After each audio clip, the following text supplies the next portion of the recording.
Hello, everyone, and welcome to today's webinar, or Women's Circle, if you'd like to call it that. This is a celebration of International Women's Day, which was on Monday. My name is Jenny Lau, and I'm going to be your host with these fabulous guests for today.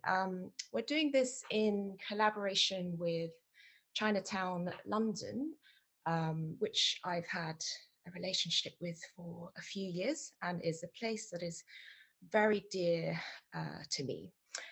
Just a little bit about who I am and what I do. As I said, my name's Jenny. I am a British-born Chinese Londoner with roots in Hong Kong and Malaysia. Very catchy. And I blog as Celestial Peach, where I tell stories about Chinese food in the diaspora and the people and the culture behind it. So the theme for today is one that I picked personally. It is strong as a woman. And this is something that really resonates with me, especially when Chinatown asked me to be their ambassador for the week. I think it wasn't until I started interacting with the Chinatown community and going to the sort of events that were run by a lot of the organizations in Chinatown that I met role models who were both women and of East and Southeast Asian background. And all my life, I feel like I've been looking for these role models and never really knew where to find them. And to me, these women are incredibly strong, incredibly resilient, and super hardworking, and personally inspiring to me. So that's why I've chosen this subject of strong as a woman. I also think that to be a woman and to be strong are two things that are never separate. I think that women's strength in society is very undervalued. Because strength is not just about being the biggest, tallest, the loudest. And I think that that would be a really good sort of springboard for us to discuss today. So I'd like to ask each of our panelists just to quickly introduce themselves, what their names are, what they do, and what their relationship to Chinatown is, just in a couple of sentences. Why don't we start with Emily Fu? Hi, I'm Emily, and I'm one of the founders for Capucha and Tayakia that both operate in Chinatown. Hi, everyone. My name is Tiffany. I was born in Taiwan. I grew up in California, and I've been in London for 16 years.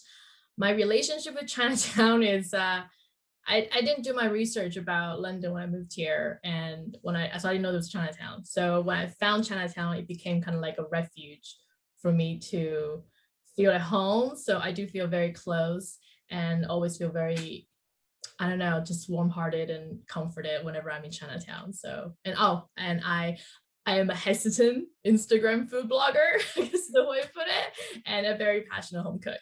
So thank you so much, Jenny, for having an event like this and meeting all these amazing women. Hello, I am Lilly SnatchDragon, and I am a neo-burlesque political drag performer. And I am one of the founders of the Bitten Peach, which is an all-Asian cabaret collective. And I'm also another one of the founders of another like cabaret group called Lads, which celebrates women and AFAB performers. Basically, we kind of describe it as anyone we'd want on our side in a fight. So that's what I do, and my relationship is actually quite similar to Tiffany. When I first came to London, I didn't really know anybody. I'm of mixed race, so I am half English, half Lao.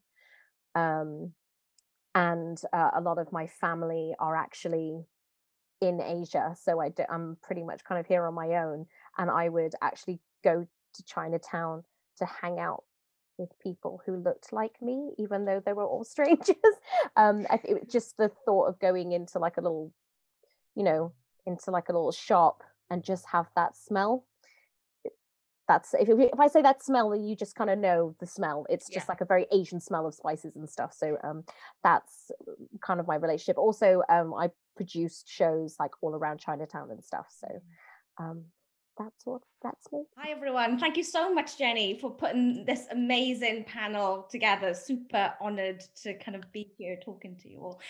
So my name's Denise Quan. I'm an artist and a curator, and recently, over the last maybe 3 to 4 years, I've been doing a lot of socially engaged projects, art projects, working particularly with British Chinese women, and exploring women's stories through the objects that are kept by women as another way to kind of reinterrogate how we understand embodied histories. So this is something that's really kind of dear to me, I suppose. And yeah, and I suppose in terms of Chinatown, I was thinking about this. So I was born in Wales, and I suppose London Chinatown is a real place of kind of togetherness. And I also kind of think about all the kind of, other Chinatowns kind of within London, but also outside of London.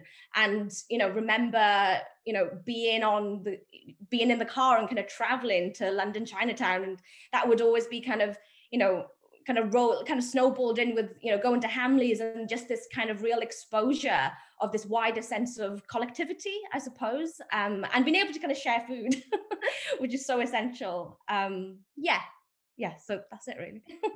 Hello, I am an actor, writer, maker of stuff that's generally live and socially engaged. That sounds so dull. Basically, I make stuff and I am disruptive and I'm a homemaker. I grew up in Malaysia and I never really hung out in Chinatown till more recently. And I think I was too busy pretending to be like a white English person.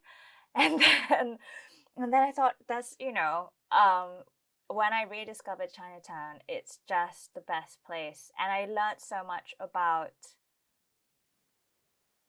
the different kinds of Asians and how everyone has got an interesting story.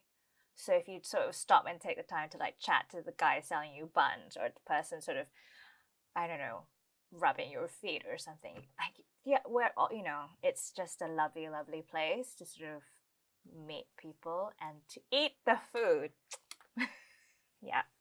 My name is May and I'm one of the owners of Mama Son's Dirty Ice Cream in Chinatown, London. And I was born in the Philippines and kind of grew up a little bit in Ireland and then moved to London. And now I'm here making ice cream every day.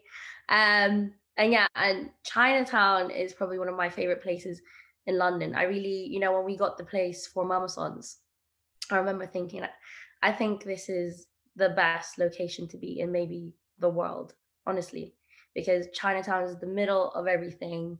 It's where I go for my Sunday roast. My equivalent of a Sunday roast is going to get dim sum and then just going around and eating some custard buns or something like that. And I feel really blessed that Mama Son's is just in Newport Court and I get to do that nearly every day now. And we have a few restaurants in Kentish Town. And yeah, that's who I am and what I do. I make ice cream. It's a pretty dope job. I'm Stephanie, I'm a GP and I'm very similar to you, Jenny. So I'm British born Chinese, grown up in Northwest London, still living in London at the moment. So I'm in Southwest London with my husband and my 2 little girls. I'm still on maternity leave. I had my youngest daughter during first lockdown. So poor thing, like born in lockdown, will turn 1 during or like kind of just after coming out of lockdown 2. So yeah, it's been quite the year. But I'm gonna be getting back to work soon. But in the meantime, I also run an Instagram account. So I've set it up like a couple of years ago. It's called the GP Mum, where I basically share like medical information, but also kind of musings on parenthood. And I've really enjoyed kind of getting to know the community and yeah, I've recently connected with you, Jenny, as well, and I'm just so honoured and excited to be part of this too. So thank you for having me. Hey, thank you everyone, and it's my honour to have you all on the panel today. So wanted to talk about the first kind of topic, which is if you can think back to when you were a little girl, what were your hopes and dreams? What did you want to be when you grew up, and who were your role models? Because I feel like this is something very important to get right early on. And is there anything you would say to your younger self? Maybe we could start with Vera. In no particular order, I think what I would say to myself, my younger self, is that it is more fun being uncool. I spent a lot of time trying to be cool like the other girls and trying to fit in. I used to like dance in front of the mirror and like, oh, I need to be cool. But it's so fun just not being too cool for school and like having the delight in like moving badly or singing badly, and just if you see something you like to go, oh my god, that's so cool, or that's so beautiful, as opposed to going, oh, yeah, whatever. So, you know, I think I've brought that with me as an adult, and I do know that people think I'm dumb and uncool when I'm like, oh, look, you know. So I would say to myself, have the delight, show the delight. Don't worry about trying to sort of fit in. Role models, I don't know if I didn't have any artistic role models because I didn't know any artists or makers. I didn't think that was possible growing up in Malaysia. But I think it's really important to have a role model, and I'm so glad that there are opportunities now for me to mentor people. I mean, that sounds fancy, but just to be able to go like, oh, have you thought about this, thought about that, to like younger people. Was there another part to the question? Role models? Not particularly, but Okay. did you feel that was your artistic inkling already there when you were young, and did you feel that that was a career option for you? Not at all. I was brought up in a quite sort of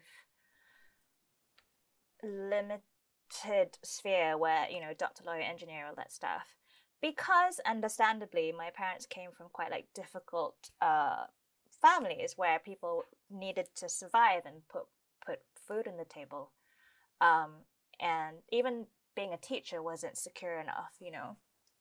So yeah, I think everyone is naturally creative, and I think creativity gets like stamped out of you or humiliated out of you by someone saying the wrong thing, as if you're a child at school, when someone's like, oh, that's not a house, houses don't look like that. I think everyone expresses themselves, and everyone is creative, and I would love for everybody to rediscover that about themselves. And a lot of the events that I've sort of curated and generated is about people going, oh, I might not be a painter, but I bake, or I don't sing very well, but I doodle, and they're really interesting. So to think about creativity in that way. Yeah. I love that. And another creative person we have is, Dr. Denise Quan. I believe you're a doctor, a PhD in art, is that correct? Yeah. So that was the object stories. So the PhD was was like a massive excuse to really meet other people like yourself, like each other in the room. And yeah, that it's really interesting thinking about this question of role models. And I was kind of, you know, on a walk along the river today, just kind of like chewing down on, you know, the kind of provocations that you've that you've kind of planted in our minds. And, you know, I think the question of kind of role models was something that I feel like I'm still discovering. And even, you know, being invited to kind of speak today and seeing all your amazing bios, I feel like I'm still discovering, you know, role models like in the very live moment. And thinking about, you know, definitely lots of different people have, you know, supported me, whether that's, you know, kind of teachers, you know, parents, mothers, fathers. But I think this idea of seeing yourself replicated in society, kind of outside of the home space, is something that I have really struggled to kind of map my identity on in a wider kind of collective process. And I feel like I'm still doing this work. I'm still very much doing this work in on a very kind of, you know, contemporary sort of context. And I feel that, you know, this idea of role model is so essential in terms of how it can enable a person to kind of reimagine kind of oneself. I mean, you know, I came from a very typical kind of standard takeaway background.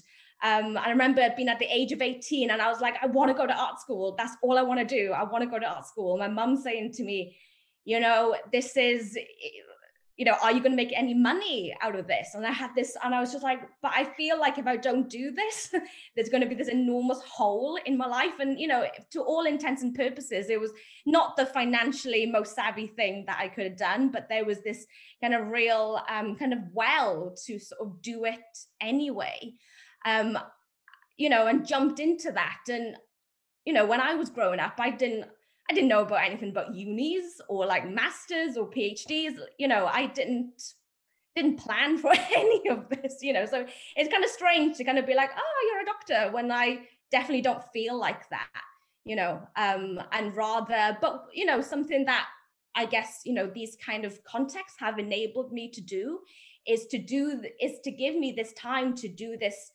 important internal and also, you know, socially, you know, external, socially important work at the same time. So yeah, and I guess I've just sort of followed that. And I was just thinking about, you know, what would I say to my kind of younger self? And I think there are so many things in the world that make us doubt ourselves, you know, or kind of, you know, we begin to doubt ourselves or undermine our instinct. And I think that thing of following your instinct and following that thread, you know, you might not know where that is, but following that thread and keeping hold of that thread and to doubt your own doubt is something that I'm constantly kind of doing. And this idea of encountering your self-doubt, but knowing that perhaps the self-doubt is a part of a wider structural issue, you know, and to not internalize that, I feel is something that is so important to kind of recognize that when that self-doubt kind of happens in your work, in your creativity, you know, even when it's, you know, putting a post on Instagram or whatever, you know, encountering that doubt and being like, you know what, where is this coming from? Yeah, it's something that I'm still getting to know. Yeah, I think this phrase imposter syndrome is something that we've all sort of felt ourselves and had to really question, you know, where does it come from and why do we feel like imposters and why do we feel so much faker than other people who are making it? And you also raise another good point, which is that we as women of East and Southeast Asian heritage have to work so much harder to find those role models who look like us. And it is important, I think, that they look like us. But when we find them, we sort of hold on to them. I wanted to ask someone who's a very professional, very successful business owner, Emily. So you run 2 businesses, don't you? Did you ever think when you were young that you would be running 2 businesses and was it an option for you? Never, seriously. And I don't think I consider myself as very successful at this moment. But then in terms of like role model, I think we do have different kind of role model as we grown up. So remember when I was a kid, by looking, because we have a big family, I'm from Malaysia, and I've moved to London since 2003. So I've been a while. So remember back then in Malaysia, looking back on my cousin sister, they are quite much more older than me, that they'll have a good career with a good master or degree, with a good graduated from uni. So that time, at that moment, as a small girl, I see that as my role model. How good to be like them, to able to go overseas to further study and have graduated from university. So that as the role model for me at that time. And then as time go by, and then when you grow up, I feel that you keep have like different role model and have a different goal for yourself. And after so long, it's really funny that we have a chat with my sister, like especially during the lockdown period, we tend to have more WhatsApp chat. And I would kind of find out that actually the person that actually impact us the most is our mom, is our mother. That so she kind of like be our role model without us noticing it. So instead of like like a outside woman, could be like somebody else, that actually that person that we live in every day is actually the person that shaped us, because she actually gave us very good life value when we were small. She always kept telling us that education is very important, especially for a girl, for a woman. And then second thing is that financial independence. It's not that you need to have a lot, but at least need to capable to take care of yourself, instead of like have the old thinking of like just get married, get a good husband, and take good care of the family and rely on the husband. So what my mom taught us, like to be financial independent, that you're able to take care of yourself, be capable. And I think that's how she shaped us as a strong woman. And I think that is something that rooted in us very deeply. So yeah. And then if you ask me what I would tell my younger self, I think be myself, and then don't be so shy, be myself. Yeah. And how apt to raise the importance of a mother on Mothering Sunday today. Exactly. But yes, I mean, this kind of another question I sort of wanted to pose was, I think we all know that when we were young, we were told what a strong woman should be, and there were sort of certain opinions on what is strong and what is too strong. When you become too strong, people tend to say that, defensive. Too strong. I don't know why this term's always like more harsh on women. Like, why can't we protect our rights? Why can't we be defense on what we need to be defense? Tiff, I think of you as one of the strongest women I know. When you were young, were there any sort of limitations on your idea of a strong woman? Oh man, I wrote down questions to the other end. I wrote down answers to the other questions. You will as well. All right. Oh my gosh. I think it kind of links to the role model question about what I thought my ideal of a strong woman is. I was going to say, I actually wrote down my role model. My role model is actually my aunt. Sadly, she passed away when I was in my 20s. But she's my role model because she actually was matchmade with my uncle through relatives. Like back in Taiwan, you get matchmade all the time. If you haven't had a matchmaking experience, it's quite common in Taiwan. So she was one of those. And my uncle has been living in America for quite some time. And here's this Taiwanese woman who matchmakes my uncle. And she just kind of bravely moved to America, not knowing anyone, no relatives, no friends. She could barely speak English. And she just kind of threw herself into the culture and in just getting to know the family. And she was actually third wife of my uncle. So my family already kind of has some judgments on her, but she never let that bother her. And she She was so different from any other women. She was loud. She loved dancing. She loved singing. She was so full of life. And she never let anyone tell her when she couldn't do something. And for me at the time, my mom was very traditional, right? She was very much like what Emily said, like, you should be this way, you should be softer, you should do that. And my aunt was complete opposite. She was just like, you should do what you want to do. You should say what you want to say because it's you. And there was a lot of kind of a back and forth between my mom and my aunt, because here's my mom, right, who's supposed to be the person I look up to, but I was kind of fighting everything she was teaching me, just at least on that front, about how to be a female, how to be a woman. So I really kind of secretly looked up to my aunt, like, I want to be her. I want to be able to kind of, push away the stereotypes, and just because she was born, raised, educated in Taiwan, she should be by all means pretty Taiwanese, but she wasn't. She was just like, you should travel, you should read all these books, you should talk about sex. That's not swearing. She was so brave about it. So to me, she was the definition of a strong woman. She just didn't care. And that kind of linked into the question you're saying, what would I tell my early self? What message would I say to my early self?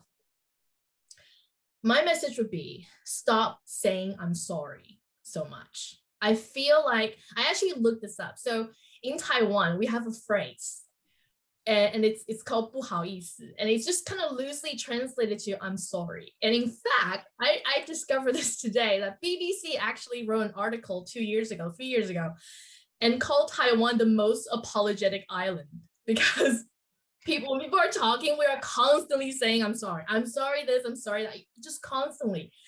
And I grew up kind of always apologizing for being too loud, apologizing for being too fat, apologizing for not wanting to date Asian boys, like constantly apologizing. So, I have a daughter, I have a son now, I had a COVID baby like Dr. Jen as well. And that's what I want to pass on to them, is stop apologizing, be unapologetically you, because you are you. Why should you apologize, right? So that's what I still tell myself that to this day at 40 something. I don't need to be sorry all the time, unless I really mean it, of course, but I shouldn't have to apologize for the message that I'm delivering if I strongly believe it. Even if it doesn't go with the flow or with everyone else, it's my opinion. And as long as I'm not hurting anyone, I'm not apologizing for it. So I feel like that's kind of, more or less linked to the whole role model and whole limitation thing. Because I just feel like as women already, we apologize all the time. As Asian female, we even feel like, I don't know, sometimes if you think you're supposed to be subservient, but you don't want to be, and then you apologize for not wanting to be subservient, and that's just madness. So no, I want to just be proud and loud, and if my daughter is sassy, I'm kind of looking at her like, I don't like you being sassy, but at the same time, I'm kind of cheering because you're gonna need that, And I think when I was thinking about my dream job, that's one of your questions, is I wanted to be a lawyer, because I remember as a kid, I would see female lawyers on TV, I think like American movies or something. And I was thinking like, oh my God, everyone's listening to her. No, she's not apologizing. And she's wearing some really good looking suits. So that's going to be my dream job, is to be a lawyer. I love it. Yeah. I love what you mentioned of your fun auntie, because everyone has that fun auntie who's like the opposite of their mom. And exactly. It's almost like you need someone to give you permission to be yourself. It's so simple, but as soon as they say, just be yourself, you're like, oh, okay. I know, and it's you do think it is so simple. Why do we struggle? Like, why am I feeling bad for just being me? Why am I being pushed down just because I want to be me? So I think everybody needs a crazy relative. I'm kind of hoping I'm that crazy relative to my niece and nephews. Like, I think if they grant me that role, I think I've accomplished. Yeah. Great. So I wanted to sort of develop this idea more because what I see in front of me is a very actually diverse panel of women from many different cultural backgrounds. So I wanted to ask you about the particular cultural and kind of societal expectations of you in relationship to your cultural heritage. So, for example, May, I know that you are Filipino, and maybe you could tell us about, what it was like growing up in a Filipino background and what the expectations are of women and opinions on strong women.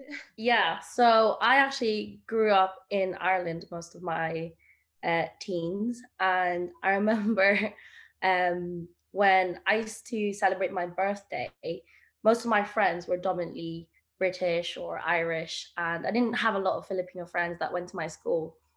But I would also have my close friends that I grew up with who are very Filipino. We like met up every weekend, slept over at each other's houses, and that kind of vibe. And when it would come to my birthday every year, I would get the biggest anxiety because my mom, she's like, "Oh yeah. Tell all your friends to come to your house, to our house. We'll have a big party. I'll make lumpia and spaghetti."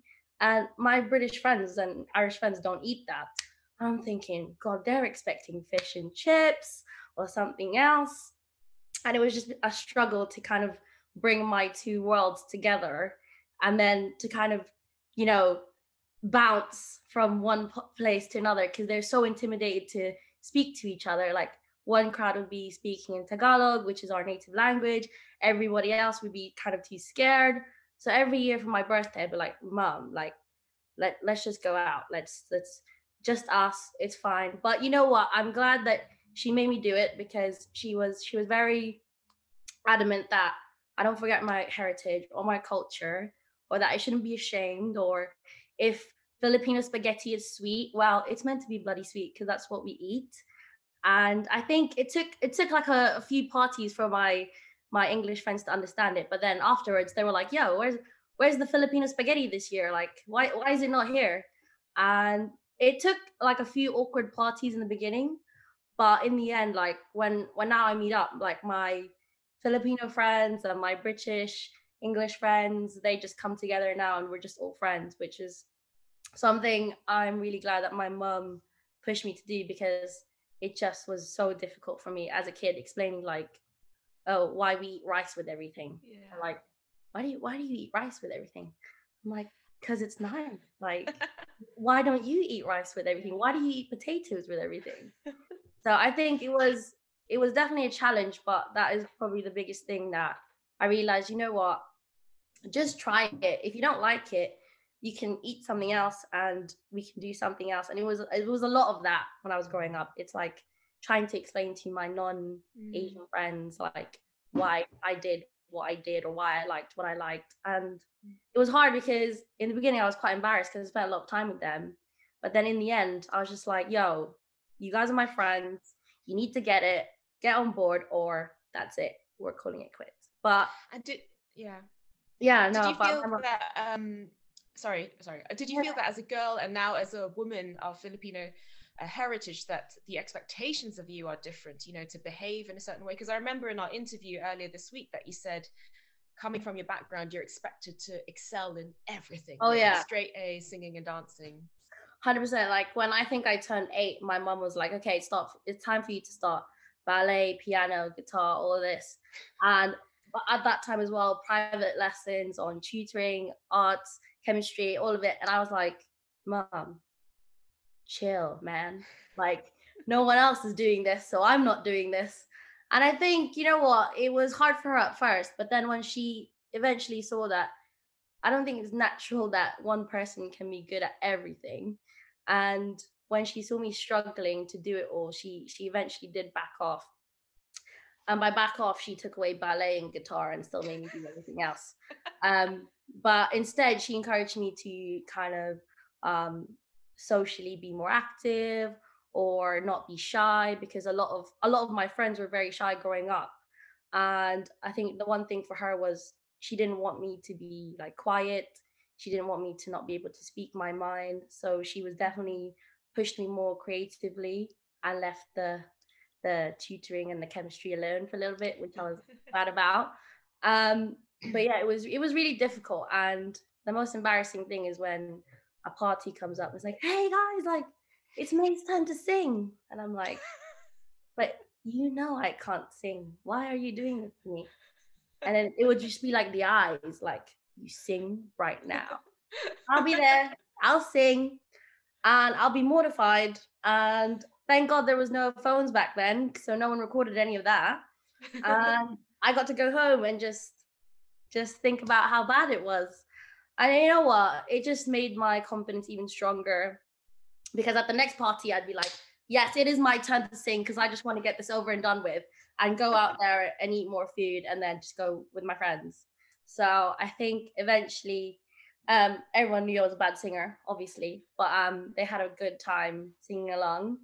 But apart from that, it was fun. And I am now a tough cookie and can take almost anything, I hope. But it was difficult, but I do think it's good to be pushed, and you can take a few jokes. And I feel like it's hard for a girl or a woman to be made fun of and not take things personally when you get, made comments about your weight or what you look like.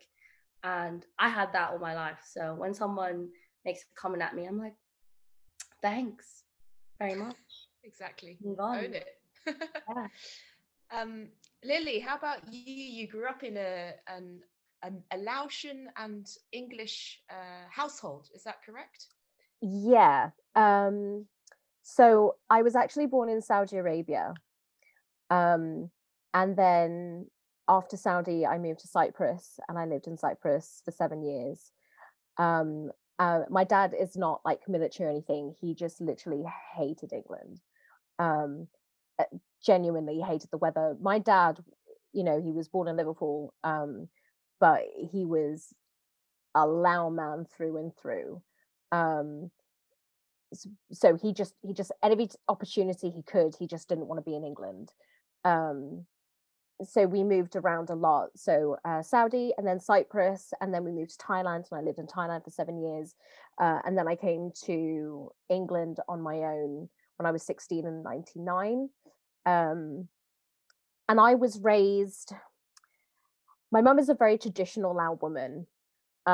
She's one of 12, and she like left school by the time she was 6, and like basically raised all of her brothers and sisters. And my mum, the same as Emily, I was raised to be very independent. My mum didn't want me to be financially dependent on anybody. She didn't want me to be. But then she also had this in mind: if my children are brought up very Western, they're going to go further in life because they've got this advantage of this British passport. So it was very conflicting for me, because despite the fact that I was raised to be incredibly British in speaking my mind, saying no, and kind of having the freedom of being able to do things I wanted to do, I still had expectations of behaving like a Lao woman. So, being seen but not heard, don't make a fuss. I mean, obviously, don't make a fuss and don't speak out for things, don't cause trouble. That whole saving face, the whole, all of that. So it was two very conflicting ideas, and I didn't really embrace being half Lao. I guess because all my friends going into international schools and things, I was surrounded by mostly Western children. So I didn't really have any of those like massive empowering. I mean, yes, my mum wanted me to be more academic, but I think she kind of gave up when I was like 5, and she was like, what do you want to be when you grow up? And I'm like, I'm not going to be anything. I'm going to marry a very rich man, and when he dies, I'm taking his money. So that's mum was like, right. And my dad was like, that's my daughter. So so, you know, my sister was like, I want to be a nurse and help people. And I was like, good luck with that. So, you know, and she is. And now I'm a stripper. So it's all turned out really well for like my mum's ideas on like, I think she's kind of like given up on that, like, especially being queer as well. Being a queer woman, a queer Asian woman is didn't really go down very well as well. At all, despite the fact that I was like raised to be very non-judgmental and was raised to be incredibly open-minded. It's all fine until it happens in your family. So you know, like telling my mum that I was what I thought was bisexual at the time, and that I had a girlfriend, and coming out when I was 25, because you get that drilled in that it's just a phase and it's all of that, you know, kind of like, you know, and she was very upset. You know, my mum was very upset. So it, you know, it wasn't, and I kind of like banished a lot of like my heritage because of that reaction.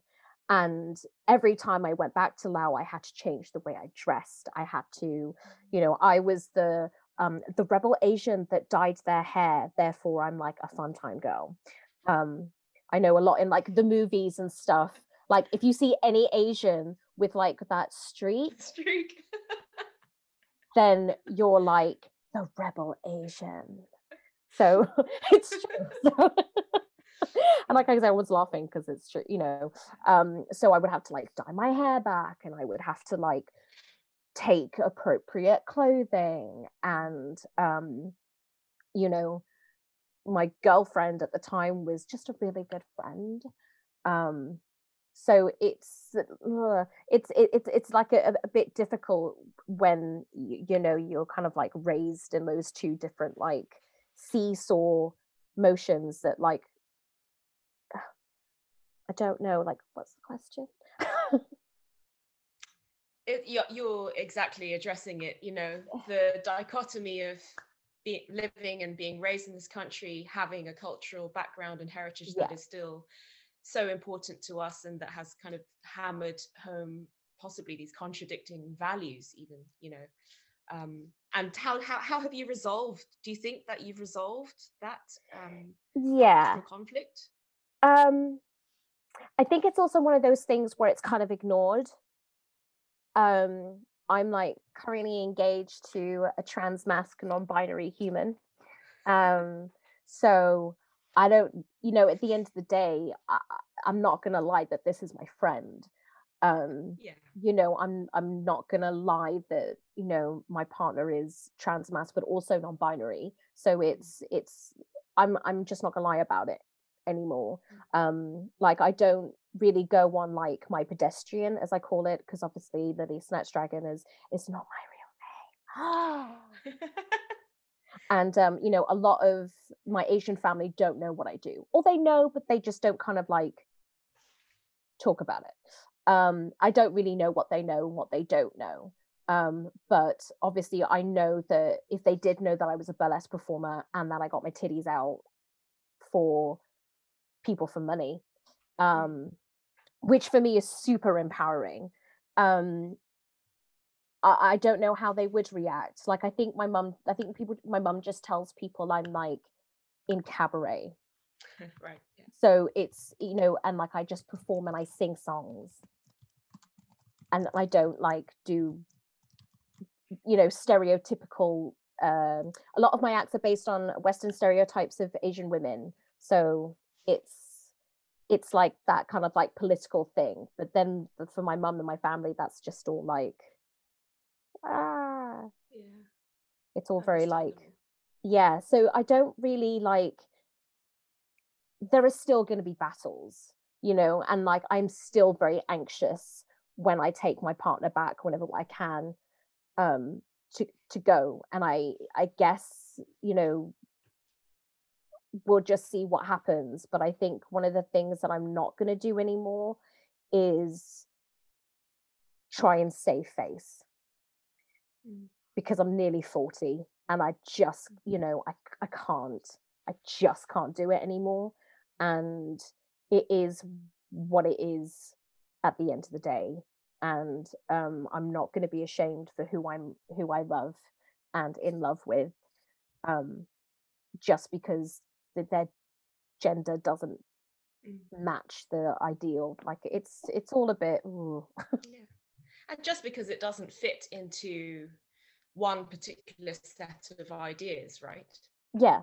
One of the things that still really bugs me about you know, people like a traditional Chinese values is that it's still so patriarchal, and the fact that, you know, women for a long time have been undervalued and are told to sort of embody these kind of more submissive qualities, stay-at-home qualities, that a woman's role in life is to be a provider. You know, even the whole act of foot binding, you know, the issues of the dowry, and, you know, I think there are things around like chastity for widows and you know, parental control of marriages as well. Like, I feel like these things, even though they're a few generations ago, are still very ingrained in our societies, and I talk about Chinese society here now, sort of beliefs about what a woman should and shouldn't be. And my way of reacting has always been to push against stereotype. So whenever I've been told, oh, you should be quiet, you should be meek, I just go the other way. I'm strong, I'm powerful, you know, I do things by myself and I don't need your help. Stephanie, how do you feel about that? Patriarchy, does it exist in your world? Yeah, definitely. And I think that what's incredible is just that everything that people have mentioned so far, it just completely resonates, and it's so nice to actually hear those stories kind of one after another and just kind of be nodding away going, yes, I get that.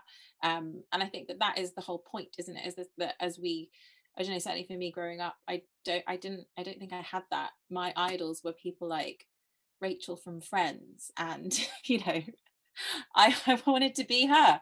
And I don't think the concept of role models in itself, I don't think that actually that really occurred to me or wasn't very present in my life until maybe more recently.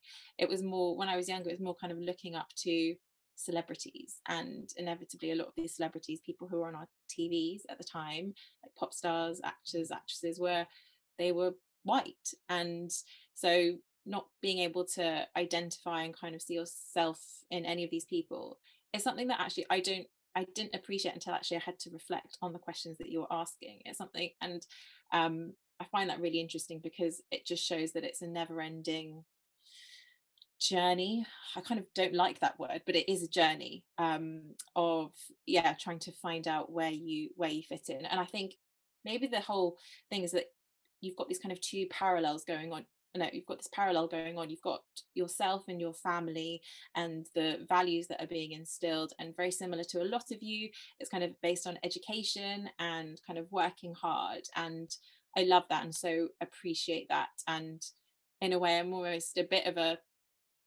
stereotype in itself. I played the piano, I played the violin, I'm now a doctor. So, you know, all of those things kind of tick some of the boxes. But then in other ways, I feel like with that education as well came my discovery of like my own mind, my own self, and the way that I think, and kind of that then pushed back as well. Like I think I probably gave my parents a lot of grief as I was growing up, because I would ask like kind of, but why? And, you know, but that's not fair. And I would be the one who would kind of answer back when maybe I shouldn't have. And I think that was just a reflection of that inner struggle that was happening as I was growing up.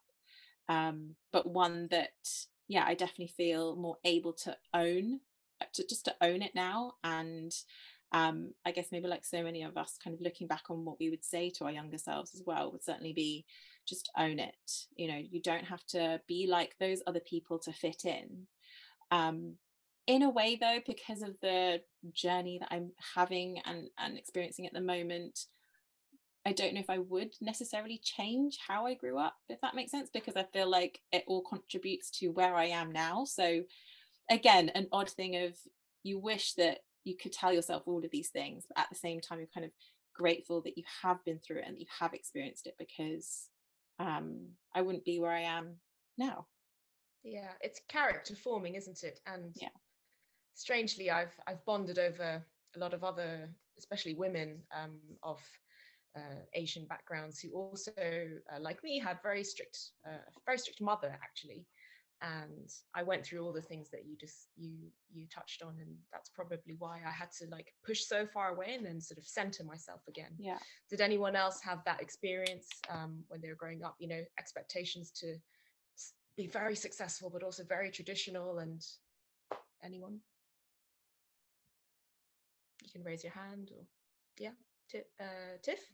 Yeah, it was really conflicting, because when I was growing up, it's the same as everyone else here. You're told that you need to do this X, Y, and Z, right, to be successful. However, my mom's goal was, because that's how you're going to get a good husband.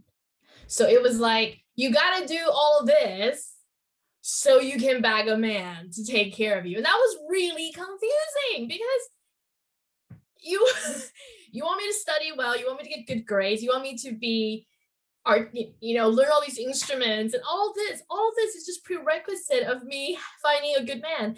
And I'll tell you, so even though I grew up in like country, like hick town USA, there was like a small Asian community, small Chinese community or Taiwanese community, and all these moms would teach each other, like give each other tips about how they're gonna help their daughters find future husbands, right? And one of the stories, I'm really hoping it's a story, but one of the things was like, one of the aunties said, oh, so-and-so's daughter couldn't get into Harvard because she wasn't smart enough. So she got into the college next to Harvard so that she could meet Harvard men, because, they're all going to hang out in the same bars, they hang out in the same coffee shops. So they were kind of telling each other, like, so you could do that if your children cannot get into Ivy League schools, find the one next door. And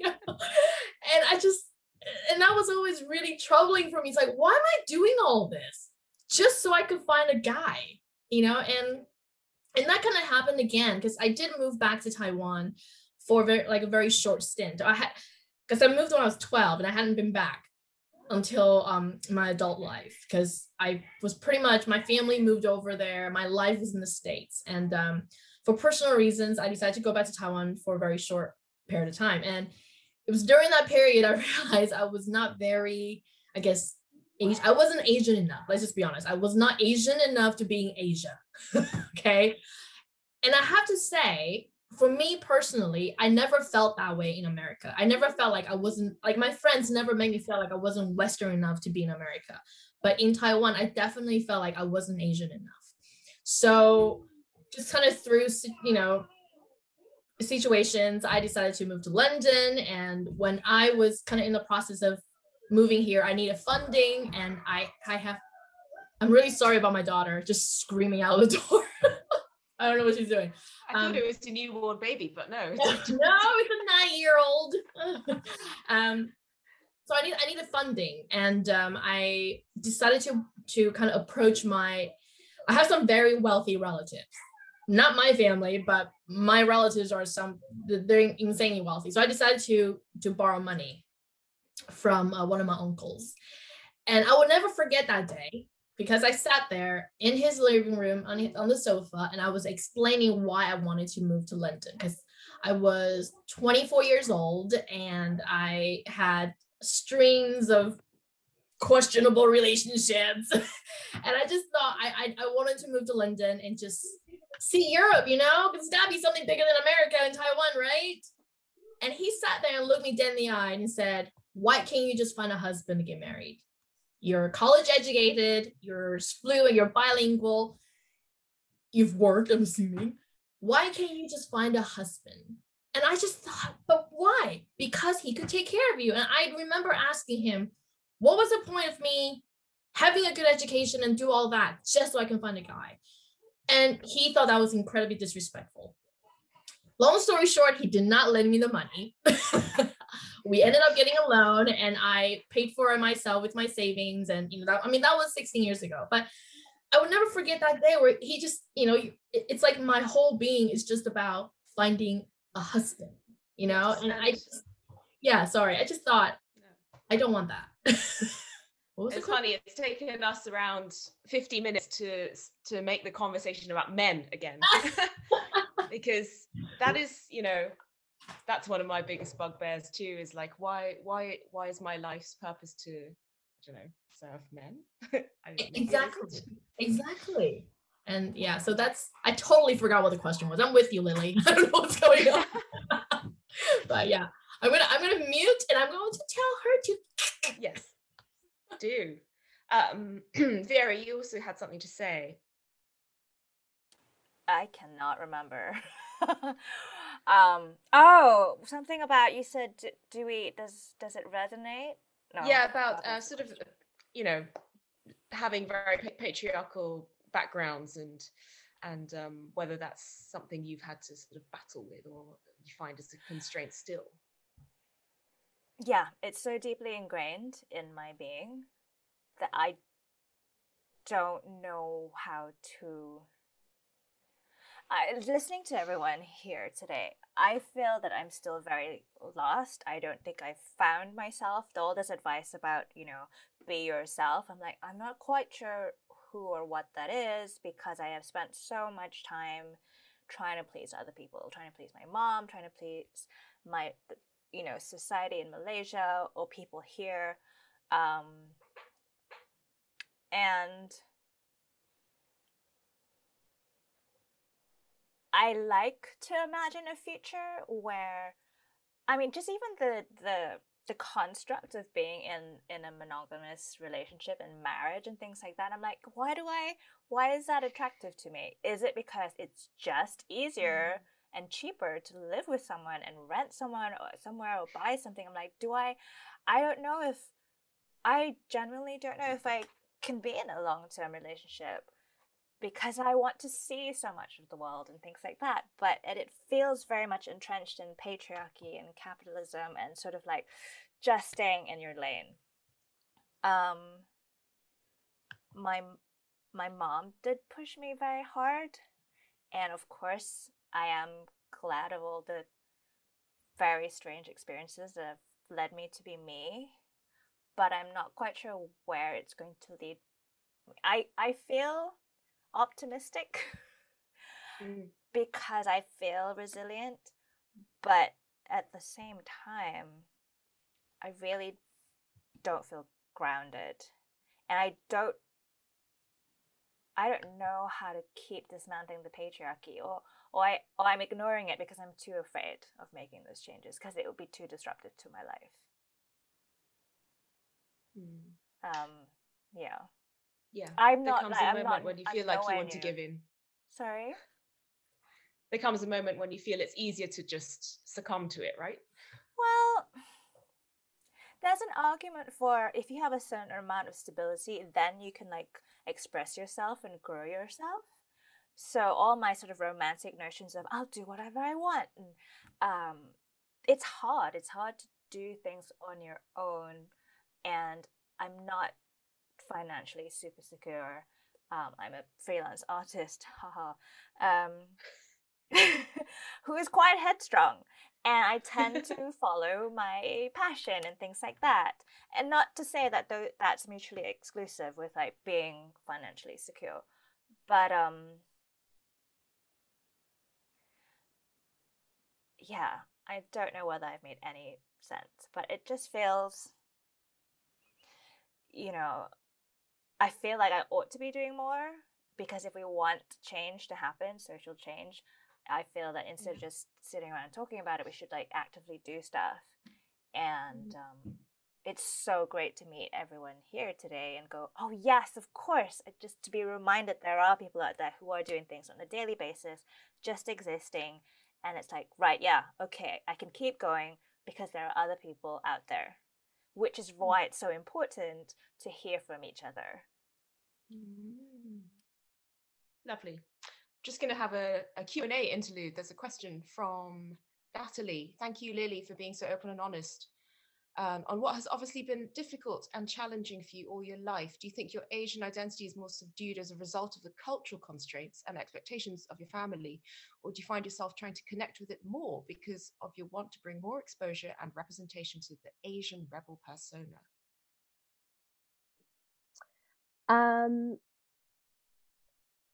Yeah, I really subdued my Asian identity for a very, very, very long time.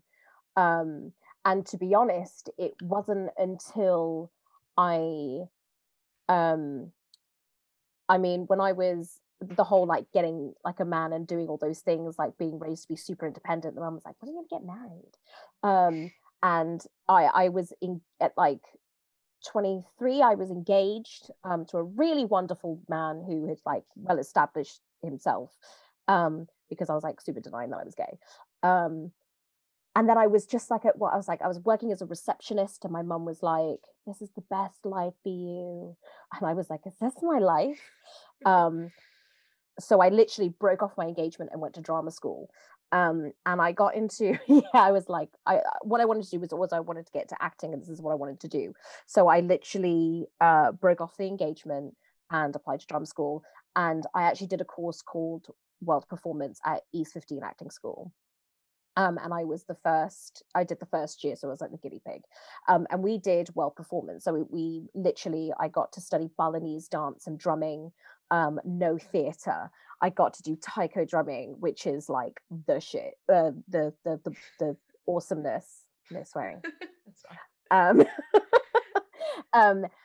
it wasn't until then when I started to connect to different forms of Asian theatre that I then started to kind of, I think something clicked in me that kind of made me be like, this is how I want to express myself in some ways. And then I kind of fell into burlesque, and I wanted to do, originally I wanted to do classical burlesque, super sexy strip. But then when I moved to London, that's where I first really encountered microaggression and racism. Was in London at 28. I think I moved to London. Being in international schools that you just don't really, because you're surrounded by loads of different people. It's just kind of people are just there. It's so I really yes, I did super suppress a lot of my Asianness because being Western was better. There was always this a ladder on where you I think where you're ranked on the ladder of the world.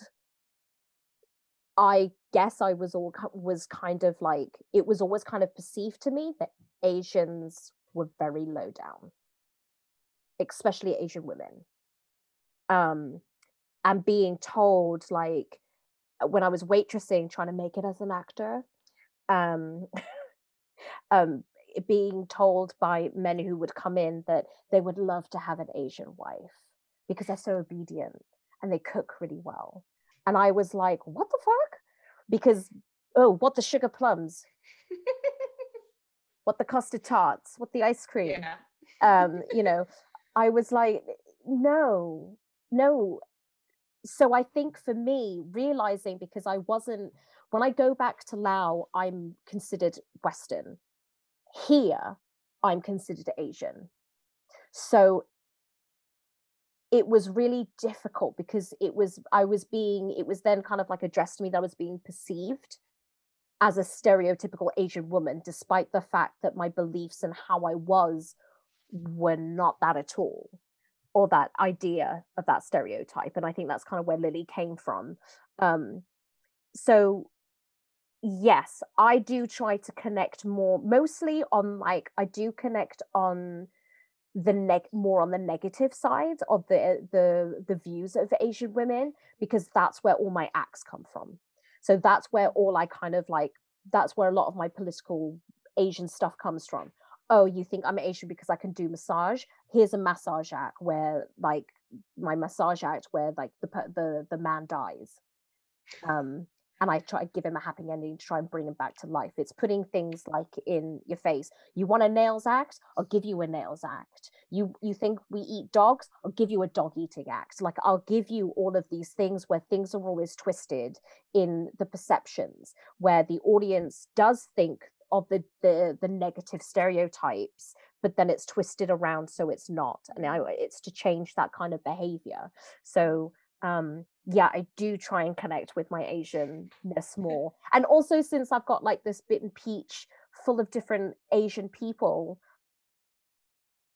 it's making me realize, it's allowing me to accept it a bit more, if that makes sense. I don't know if that's, I guess it's just because I was raised so Western. You know, I wasn't even raised bilingual. In my mum's head, if I spoke English, that was what was going to get me further in life, not speaking Lao and English. She never spoke Lao to me at all. So when I go, it's embarrassing because I can't speak a language that, you know, I should be allowed to speak. And it breaks my heart.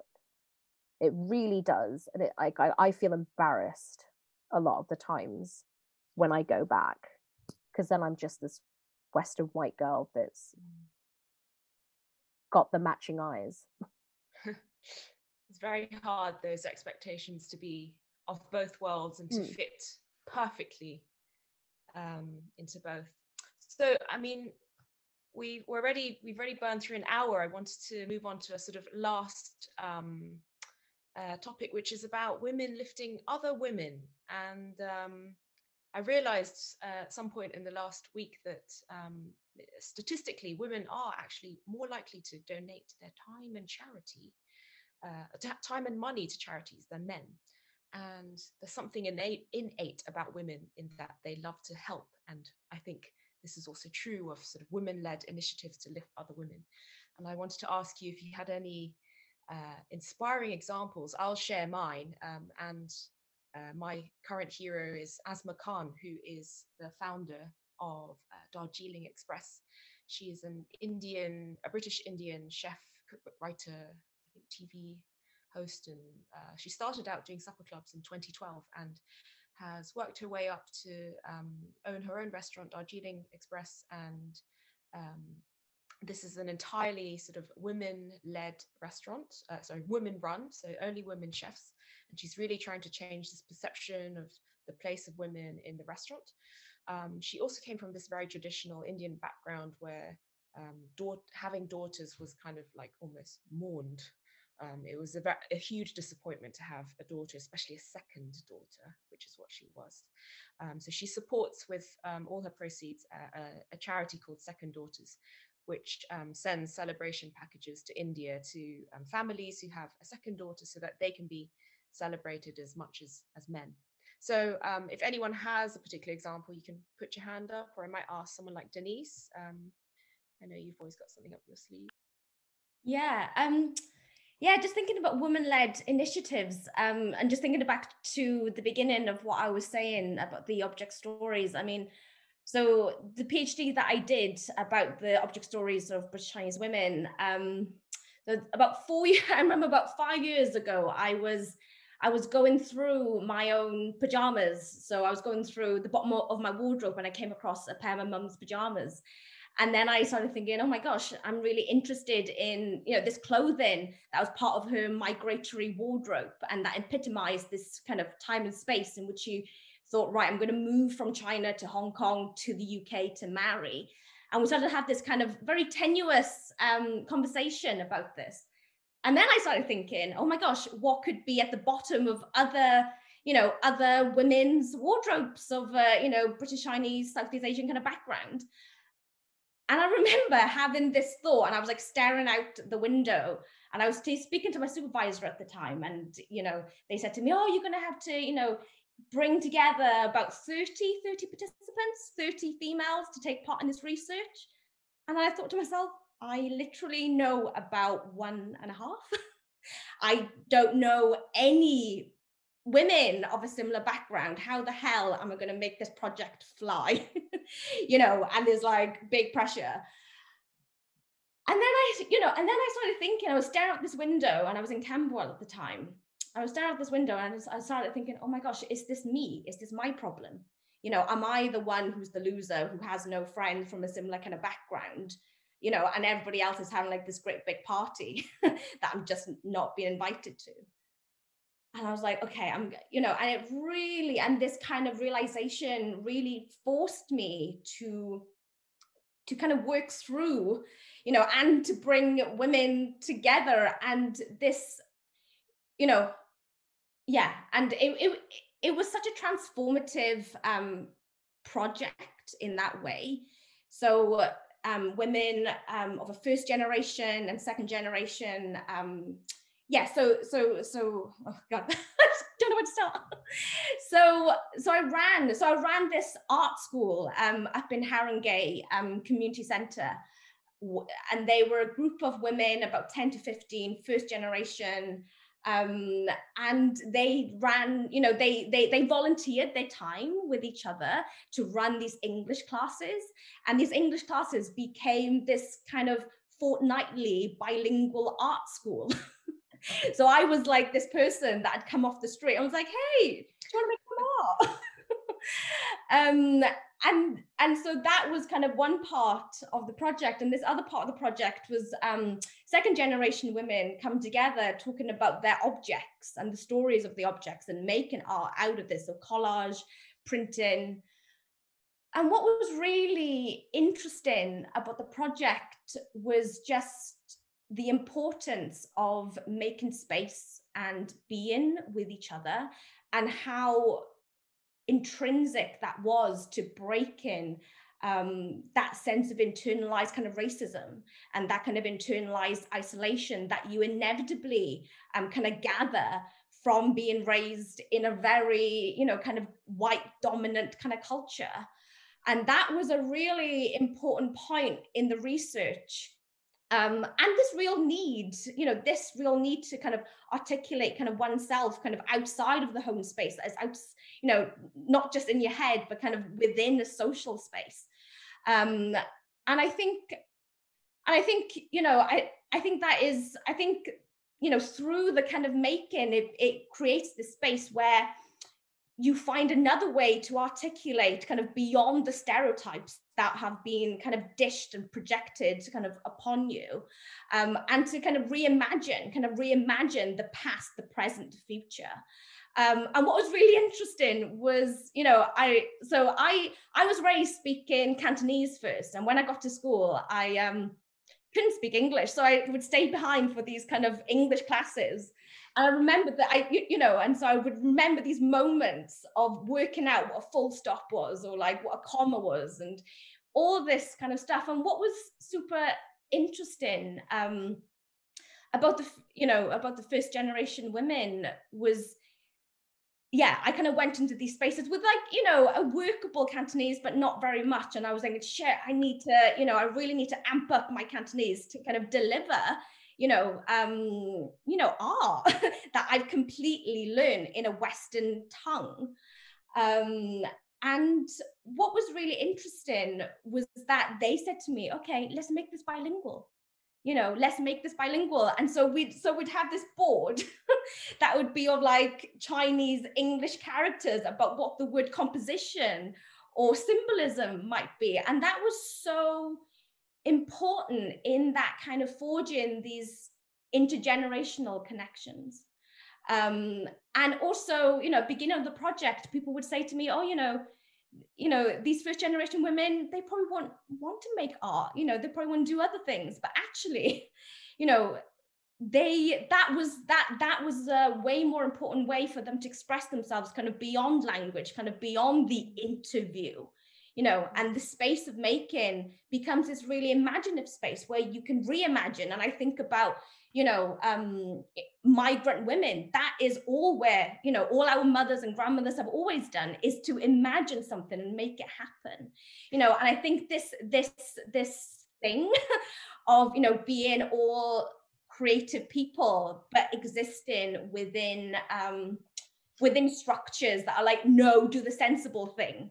What was really interesting was, the women were like, yeah, I want to make this college, but I do not want to talk about myself, about the past, just in pure language, you know. And that was just really, yeah, that really helped me to also reverse a lot of prejudice that I had about myself, and not being able to see myself kind of within a creative context in the external world.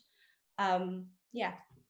Lovely. And I think we've all experienced that kind of language barrier that you sort of mentioned, because everyone's nodding, you know, we all have relatives where we don't speak their language fully, or they don't speak English, and then how do you sort of break through? And that's why for me, you know, the food is a great way to connect. And as you say, food and art and cultural practices transcend those barriers.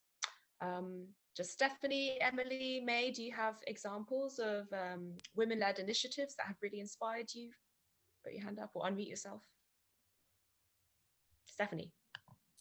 So I do have one, and I actually discovered it on Instagram, but I discovered it as just an account that was sharing, I don't know if you'll follow it, it really has a huge following, but it's called The Female Lead.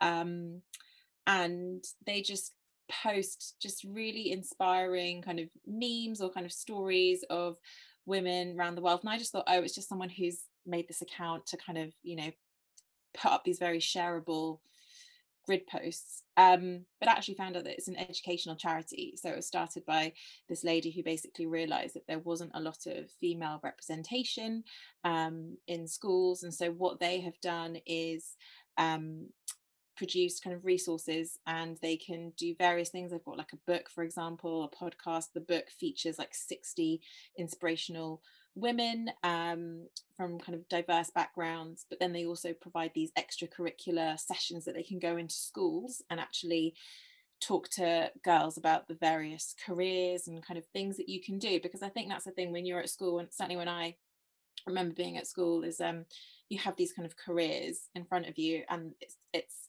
you know, there are so many different things that you can do, but they're presented to you in a kind of, well, this is the book of what you can do, which one do you want to choose from? And whilst that might be very helpful for some people, you might be lucky enough to choose something that you want to do for the rest of your life at such a young age. That's obviously not the case for a lot of people. And so I just, yeah, I love the kind of mission behind it in terms of empowering young girls, because that's where so much of this that's where it's so important to start, isn't it? And certainly I know a lot of you've mentioned, like, you know, mum to 2 girls. For them, I just love the idea that that sort of educational material is starting to seep its way into school, because yeah, it's of huge importance. So yeah, they were the first one that kind of sprung to mind. Definitely seen that one popping up. Emily and May, do you have any examples? Or I've got 2 comments here that we can address. Raise your hand if you do. Yes, Emily. For me, I would like to touch back in terms of the heritage and cultural part, because right now for me, I've been looking into how I carry on this culture and heritage to my 2 little girls. So by listening to all your experience and story just now, so I kind of like thinking of the opposite way of, because my girls now, they obviously in English school and they speak English.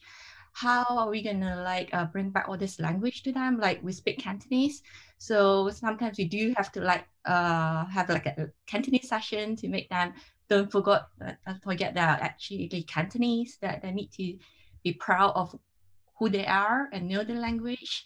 And also sort of culture wise, like I really agree with you, Jenny, about food.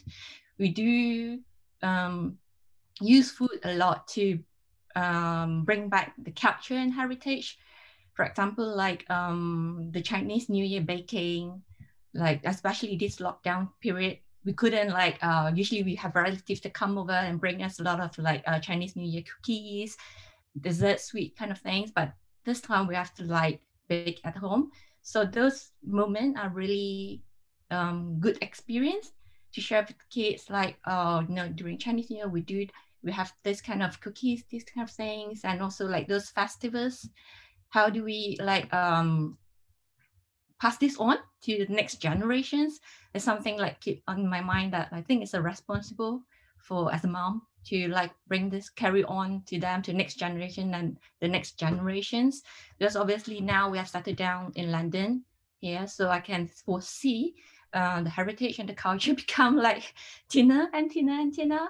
So yeah, I think that's the part that I'm trying very hard to work on, to like make sure that they know what's the, like for example, Mid-Autumn Festival, Dragon Boat Festival, trying to recall myself like those days when we were kids in Malaysia, how we celebrate those festivals, what food we eat like during New Year Eve, like the moon cakes we have like during Mid-Autumn Festival. So I think those things are really important. Yeah, I think a few of you with kids here must agree that with each generation you feel like I can make a difference, or I can do things differently, or keep the things that I think are really important in our heritage. I don't know if May had anything to share. Actually, I think your answer was also my answer. Yeah. But yeah, someone that I feel like has a great initiative is as Asma Khan. And like a little bit of it is I tried to actually Google, was there anyone else? Because Jenny's going to say this example. And there wasn't. And sorry. I'm actually quite happy that I'm not the only one that kind of struggled to find an Asian role model, because I was really digging hard. I was like, who am I going to say for this apart from my mom and family? And I think it made me realize more that what Asma's doing right now, when she first started off in her restaurant, was she not only just like employed women, but they're also the women that helped her start her supper club and her business and her friends, which I thought, man, that's amazing, you know. And I feel like that's kind of similar to how Mama Son started and how we kind of grew now. And I feel like I'm lucky that I have all these young kids now that are Asian, dominantly Filipino, but when they come, sometimes I'm like, is this your first job? And they're like, yeah. And then I'll ask them, why did you want to apply here? And they're like, because you guys are Filipino and I'm Filipino. And I'm like, got the job, mate. Come in, let's do this. And I feel like it was quite hard, because when I used to apply for a job and when I was that age, 15, 16, trying to get a part-time job, it was hard. You're always lost, you know. They look at you and maybe like a white person, and they'll always pick the white person, and you're just there like, what, why did they get it? And why? Like, that's what I would hopefully want to do for Mama Sons. Obviously we employ everyone, but I feel like for young people, especially Asian kids that don't always get the first job, or they don't have the experience to get a better job, and how else are you going to get experience if no one's going to give you a chance? So I really like the fact that in her kind of Netflix series, she emphasizes like, no, I want women who can cook with me and like have a laugh with me. And that's really what I like about Mama Sons and the culture there. You know, they come in, they have the same similar experiences, and it's a community. So I really feel like now I'm gonna be like, guys, who's your Asian role model? I need to know now. So I'm hoping that throughout the years of more people growing up, they'll have more Asian role models to look up to in business or in art or in drama or anything else.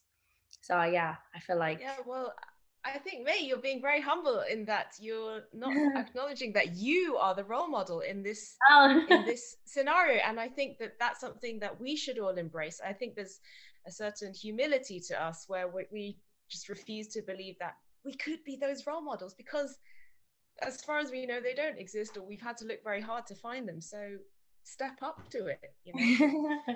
No, I try to so be. You are all role models. Yeah, definitely. Yeah. I want to end with, there's actually two questions that almost complement each other very nicely. So one anonymous commenter says, do you think the model minority myth has overall helped or harmed the ESEA community?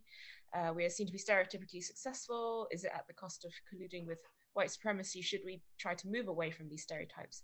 And Vicky, who I know very well, says, how can we continue to give a platform for strong Asian women to voice their stories is a lack of representation in positions of political power and influence. Would you encourage Asian women to get into politics and involved in public affairs? So they're not entirely, opposite, but one is saying, hey, let's normalize being normal and maybe not have to push ourselves to be that model minority. Another is saying, we don't have representation, we need to excel and propel ourselves into sort of mainstream recognition. Anyone got an opinion on that? Yeah, I think that is really subjective depending on what like industry you're in, because if you're going to be in food, don't try to do another like culture's food. Stick to what you know and do what you do best. But if it's something that you want to do something really academic and you're super talented and smart, you should definitely go for it and just, you're not going to break through if you don't try.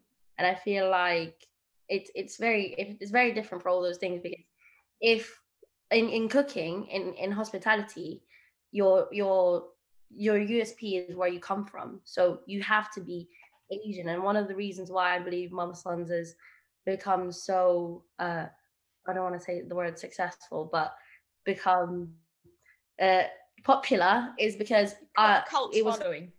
It was for Filipinos. It was for people that didn't know what it was to have ube ice cream or Asian desserts like what we had in Philippines. And I feel like if I didn't push through that and just did vanilla or strawberry, I don't feel like it would have turned out the same way. So I feel like it depends what you're doing. Yeah. Anyone else?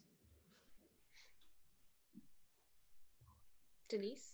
I just want to, I'm just kind of picking up on Vicky's question, because last week I was on this talk and it was about Asian American kind of archives and histories. And I think most definitely encouraging women of all backgrounds, of all diverse backgrounds, is like incredibly important. But I think something that is really important as well as a way to kind of enable is mentorship.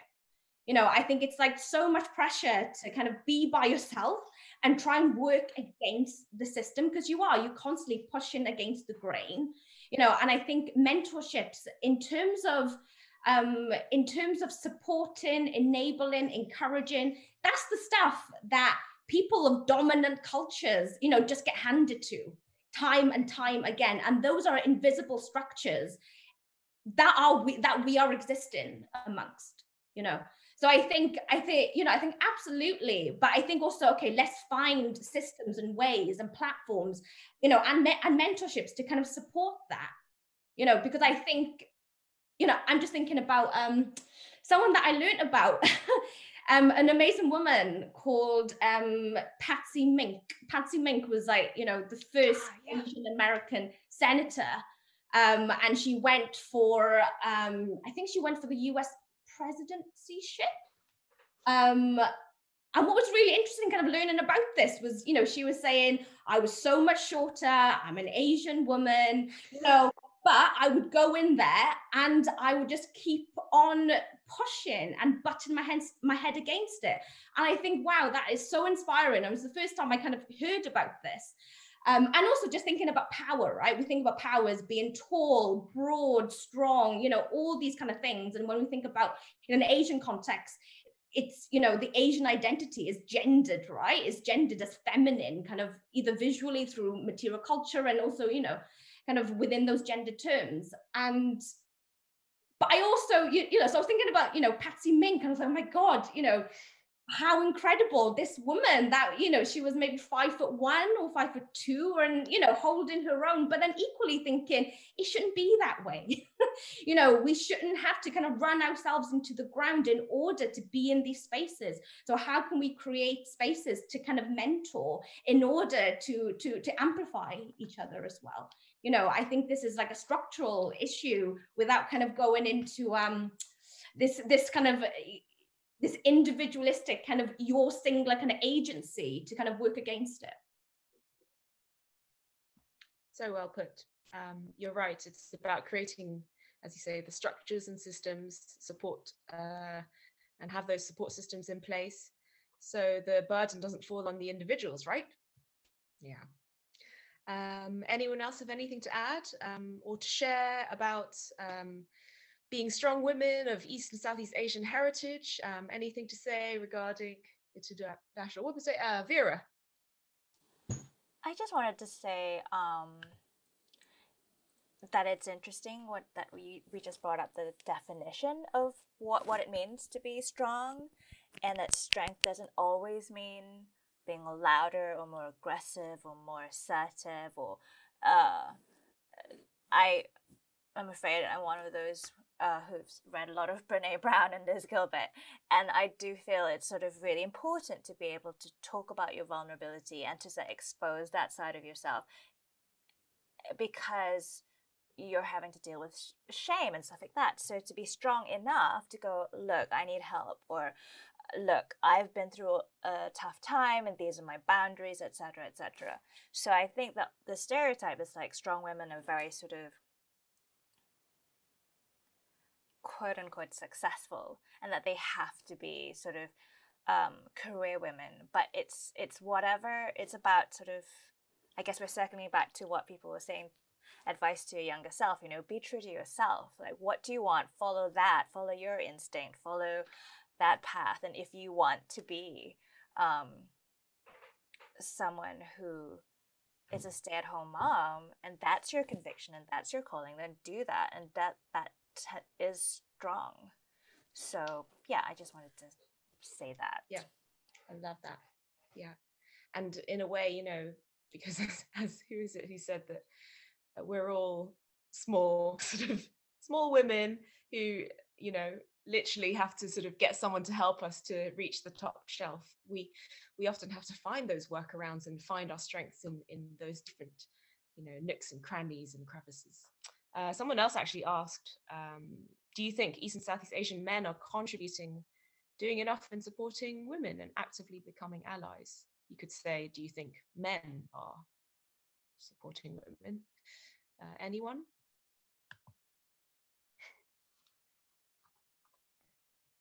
Lily? I think they're getting better, but I think in some ways, in my opinion, I find it very difficult when I'm still seeing cis men being raised in a way where they are above women identifiers.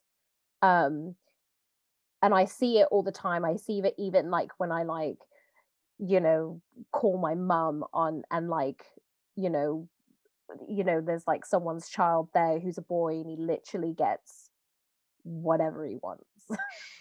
And it grates me a lot. But then again, it's also not my child, and not my place to say anything.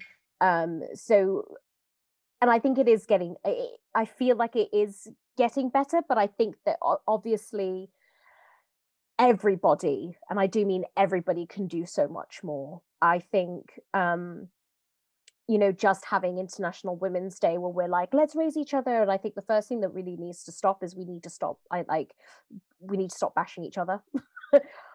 For one, we need to get out of that mold and kind of stand up for each other first. I think we need to stop get out of our minds that we're in competition. There is no competition. You know, it's especially this week, my news feed has been filled with horror stories, where there's like, oh sorry, it's because with a lot of like Me Too, a lot of it's upsetting to see what horrible things, and how we can all put our hands up and say, yes, I've been sexually assaulted. Yes, I've had this happen to me. And there are too many things that linking us together in matters of Me Too, you know, discretion and everything. I think we do need to start with that. And I think in some ways, yes, everybody needs to start taking more responsibility. And I think once we stop putting everything on women, or like, you know, female identifiers to, you know, stop feeling like we have to walk with keys in our hands, and like stop, you know, the platform needs to change. The equality of how we raise everybody, and our minds need to be changed, if that makes any sense at all. I know I'm just kind of like going on a tangent, but I think they can do more, but I think I'm hoping that it's going to start getting better, because I really do. I feel like something has to change. But you know, yeah, I guess it just starts with this kind of generation. I guess it's never too late. Never too late. Well, I'm super aware of time, and I feel like we could go on for another hour or two, and maybe, you know, there's an argument for a second women's circle, but we're going to have to wrap up now. And I just wanted to say a huge thank you to all of you for being our guests today. Most of you I haven't met in person yet, so you know, that's something I look forward to doing, hopefully when the lockdown is lifted. And I wanted to thank you for food. Yes, for food. We'll have a big potluck party. Yes, I wanted to thank you for sharing, you know, your very intimate stories and experiences of what it means to be strong as a woman. And I wanted to wish you also a happy International Women's Day /week/month/year. And also a big thank you to everyone who joined today. If you have any questions or comments, just feel free to share them on social media. And I'm sure everyone here is happy to keep continuing the conversation. So thank you, everyone.